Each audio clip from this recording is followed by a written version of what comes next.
Hello दोस्तों, नमस्कार। आप सभी का स्वागत है हमारे इस स्टडी चैनल पे जिसका नाम है स्टडी पॉइंट रवि। दोस्तों, आज मैं हिंदी के 32 क्वेश्चन ये उत्तराखंड प्रवक्ता भर्ती परीक्षा में पूछे जा चुके हैं, इनको दोस्तों आज सॉल्व करते हैं। ठीक है, देखिए हिंदी काफ़ी इंपॉर्टेंट रहती है ग्रुप सी के एग्जाम्स के लिए, और जो भी एसआई का एग्ज़ाम है, वन दरोगा का एग्ज़ाम है, उसके लिए भी दोस्तों हिंदी पे आपकी विशेष पकड़ होनी चाहिए। तो ये प्रीवियस ईयर क्वेश्चन पेपर मैं सॉल्व करवा रहा हूँ।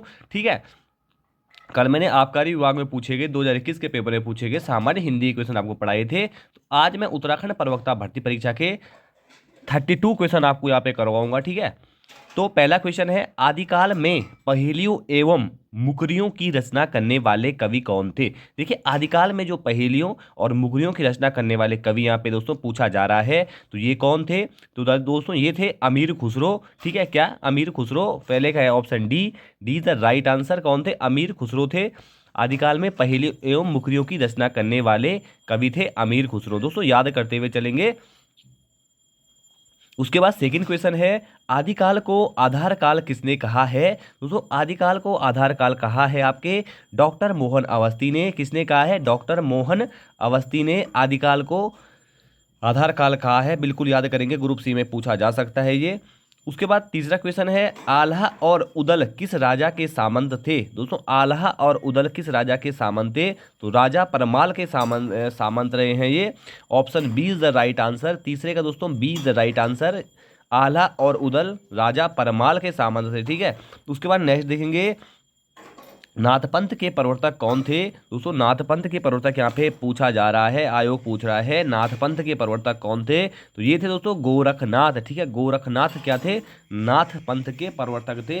ठीक है, उसके बाद नेक्स्ट पूछा गया है, सिद्धों की संख्या कितनी मानी जाती है। दोस्तों सिद्धों की संख्या कितनी मानी जाती है आपसे पूछा जा रहा है।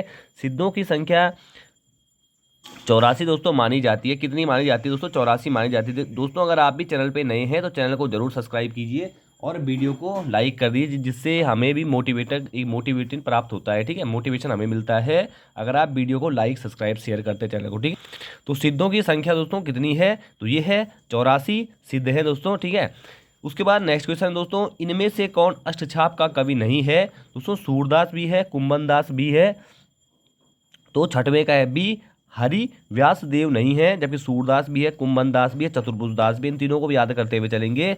अष्टचाप दोस्तों आठ कवियों का समूह था। ठीक है, उसके बाद दोस्तों नेक्स्ट क्वेश्चन है, हठयोग का उपदेश किसने दिया था। तो सातवें का दोस्तों बी, हठयोग का उपदेश दिया था गोरखनाथ ने। ठीक है, गोरखनाथ ने हठयोग का दोस्तों उपदेश दिया था। किसने दिया था? गोरखनाथ ने। ठीक है, उसके बाद नेक्स्ट क्वेश्चन है, रामकथा सुंदर करतारी ससंग विहग उड़ावन हारी, इन पंक्तियों में कौन सा अलंकार है। रामकथा सुंदर करतारी ससंग संशय विहग उड़ावन हारी। तो आठवें का दोस्तों सही आंसर है डी, ये है रूपक अलंकार। क्या है? रूपक अलंकार। इसमें नौवां क्वेश्चन है, कबीर वाणी के डिक्टेटर थे, ये कथन किसका है। दोस्तों ये कथन है आपका हजारी प्रसाद द्विवेदी जी का ये कथन है कि कबीर वाणी के डिक्टेटर थे। ठीक है, क्या थे? कबीर वाणी के डिक्टेटर थे। 10वां क्वेश्चन है, सखी संप्रदाय का प्रवर्तन किसने किया। सखी संप्रदाय का प्रवर्तन किसने किया। दोस्तों 10वें का सही आंसर है डी, स्वामी हरिदास ने सखी संप्रदाय का प्रवर्तन किया था। बिल्कुल राइट आंसर है। 11वां क्वेश्चन है, तुलसीदास को कालिकाल का, चलो यहाँ पे आदिकाल होगा शायद, तुलसीदास को आदिकाल का वाल्मीकि किसने कहा है। दोस्तों इसका सही आंसर है बी, नाभादास ने कहा है तुलसीदास को कालिदास का वाल्मीकि। ठीक है, उसके बाद नेक्स्ट क्वेश्चन देखेंगे 12वां, मीरा की भक्ति किस प्रकार की थी। दोस्तों मीरा की भक्ति किस प्रकार की थी। तो ये थी माधुर्य भाव से। ठीक है, मीरा थी श्री कृष्ण की भक्ति। इन्होंने दोस्तों अपनी रचनाओं में ब्रज भाषा का प्रयोग किया है। ठीक है, ये भी आपको याद होना चाहिए। 13वां क्वेश्चन है, भक्तिकाल किस काव्य का स्वर्ण युग है, यह कथन किसका है। भक्तिकाल हिंदी काव्य का स्वर्ण युग है, यह कथन दोस्तों किसका है। तो 13वें का सही आंसर है सी, ये कथन है जॉर्ज गियर्सन का। किसका है? जॉर्ज गियर्सन का। नेक्स्ट क्वेश्चन है, शुद्ध द्वैतवाद के प्रवर्तक कौन है। तो दोस्तों शुद्ध द्वैतवाद के प्रवर्तक पूछा जा रहा है, तो ये है डी, वल्लभाचार्य। दोस्तों शुद्ध द्वैतवाद के प्रवर्तक है कौन? वल्लभाचार्य जी। ठीक है, उसके बाद नेक्स्ट है 15वां, निम्नलिखित में कौन द्विवेदी युग का कवि नहीं है। दोस्तों द्विवेदी युग का कवि इनमें से कौन नहीं है। तो ये है, इसका सही आंसर है, बता देता हूँ आपको, बालकृष्ण भट्ट। दोस्तों सॉरी, ये रागे राघे राघव दोस्तों ये द्विवेदी युग के कवि नहीं है, जबकि अयोध्या सिंह उपाध्याय द्विवेदी युग के हैं, लोचन प्रसाद पांडे द्विवेदी युग के हैं। ठीक है। 16वां क्वेश्चन है, प्राचीन पंडित और कवि किसकी रचना है। दोस्तों प्राचीन पंडित और कवि किसकी रचना है, तो ये है आचार्य महावीर प्रसाद द्विवेदी जी की। प्राचीन पंडित और कवि आचार्य महावीर प्रसाद द्विवेदी। उसके बाद नेक्स्ट क्वेश्चन है, गोरखवाणी के संपादक कौन है। दोस्तों गोरखवाणी के संपादक रहे हैं आपके पीताम्बर दत्त बर्थवाल। और यहाँ पे 17 क्वेश्चन पूरे हो जाते हैं। अब आता है दोस्तों 18वां क्वेश्चन। 18वां क्वेश्चन है, निम्नलिखित में से नंद दुलारे वाजपेयी की समीक्षा कृति कौन सी है। तो 18वें का सही आंसर है बी, हिंदी साहित्य और 20वीं शताब्दी। ये नंद दुलारे वाजपेयी की समीक्षा कृति है। याद करते हुए चलेंगे, कंठस्थ याद कर ले दोस्तों इसको भी। उसके बाद 19वां क्वेश्चन है, आचार्य रामचंद्र शुक्ल और हिंदी आलोचना नामक आलोचनात्मक कृति के लेखक कौन है। इसके लेखक दोस्तों कौन है, तो ये हैं डॉक्टर रामविलास शर्मा। ठीक है। आचार्य रामचंद्र शुक्ल और हिंदी आलोचना ये लिखी है डॉक्टर रामविलास शर्मा ने। 20वां क्वेश्चन है, आचार्य महावीर प्रसाद द्विवेदी ने सरस्वती पत्रिका का संपादन कार्य किस वर्ष प्रारंभ किया था। अगर पूछा जाता है सरस्वती पत्रिका किसने निकाली थी, दोस्तों ये निकाली थी महावीर प्रसाद द्विवेदी जी ने, ये भी याद रखेंगे। और ये कब से निकली है, ये निकली है दोस्तों 1903 से। 20वें का दोस्तों सही है 1903 से दोस्तों इसका संपादन कार्य स्टार्ट होता है। उसके बाद नेक्स्ट क्वेश्चन है, प्रिय प्रवास का प्रथम प्रकाशन किस वर्ष हुआ था। दोस्तों 21वें का जो सही आंसर है 1914। प्रिय प्रवास दोस्तों किसने लिखी थी, आप कमेंट बॉक्स में जरूर बताएंगे मेरे को। 22वां क्वेश्चन दोस्तों रहेगा, कविवचन सुधा के संपादक कौन थे। दोस्तों कविवचन सुधा के संपादक कौन थे, भारतेंदु हरिश्चंद्र थे। ठीक है। उसके बाद 23वां है, राजा भोज का सपना, ये कहानी के लेखक कौन है। दोस्तों राजा भोज का सपना, ये कहानी के लेखक कौन है, तो ये है राजा शिव प्रसाद सितारे हिंद।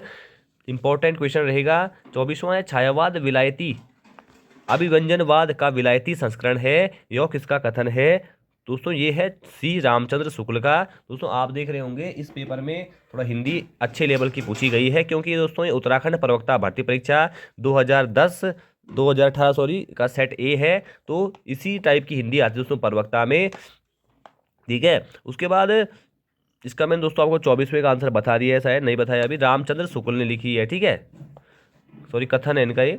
26वां है, महादेव वर्मा को किस काव्य संग्रह पर ज्ञानपीठ पुरस्कार मिला हुआ है। देखिए यूके SSSC सवाल पूछ सकता है ग्रुप 6 एग्जाम से आपसे। तो 25वें का दोस्तों बी, महादेव वर्मा को ज्ञानपीठ पुरस्कार उनकी रचना यामा के लिए मिला है। उसके बाद 26वां है, जालपा हिंदी के किस प्रसिद्ध उपन्यास की नायिका है। दोस्तों जालपा हिंदी के किस उपन्यास की नायिका है, तो ये है गबन, और गबन लिखा है मुंशी प्रेमचंद ने। उसके बाद 27वां है, भाषा और समाज पुस्तक के लेखक हैं। दोस्तों भाषा और समाज पुस्तक के लेखक है Ramvilas Sharma ji. Option B is the right answer. 28वां क्वेश्चन दोस्तों है, आवारा मसीहा के लेखक कौन है। देखिए ग्रुप सी में ये एग्जाम में ये क्वेश्चन ही पूछा जा चुका है। आवारा मसीहा दोस्तों लिखी है विष्णु प्रभाकर जी ने। ठीक है, लेखक कौन है, विष्णु प्रभाकर जी है। उसके बाद दोस्तों हमारे पास 2-3 क्वेश्चन बच जाते हैं। अब छायावाद का स्थूल के प्रति सूक्ष्म का विद्रोह किस आलोचक ने कहा है। तो 29वें का दोस्तों D is the right answer, doctor Nagendra ने कहा है। ठीक है। नेक्स्ट क्वेश्चन है, जहाज का पंछी किस प्रकार का उपन्यास है। दोस्तों जहाज का पंछी ये किसने लिखा है, इलाचंद्र जोशी के द्वारा लिखा गया है। तो 30वें का सही आंसर क्या हो जाएगा, सी। ये है दोस्तों मनोवैज्ञानिक उपन्यास है। उसके बाद 31वां है, क्या भूलूं क्या याद करूं, किसके द्वारा लिखा गया है। तो ये लिखा गया है दोस्तों किसके द्वारा, हरिवंश राय बच्चन के द्वारा। और आज की वीडियो का दोस्तों अंतिम क्वेश्चन रहेगा, कविता के नए प्रतिमान किस आलोचक की कृति है। तो 32वें का राइट आंसर है सी, नामवर सिंह। दोस्तों आपको हमारी वीडियो कैसी लगी आज की, अगर आपको वीडियो पसंद आती है तो मैं लगातार आप लोगों के लिए ऐसी वीडियो लाता रहूँगा सामान्य हिंदी की। तो इसके बाद जो क्वेश्चन छूट जाते हैं प्रवक्ता भर्ती परीक्षा के 2018 वाले हिंदी का सेट है ये, उन क्वेश्चन को मैं अगली वीडियो में आपको डिस्कस करूँगा। ठीक है, तो आज की वीडियो यहीं समाप्त होती है। धन्यवाद।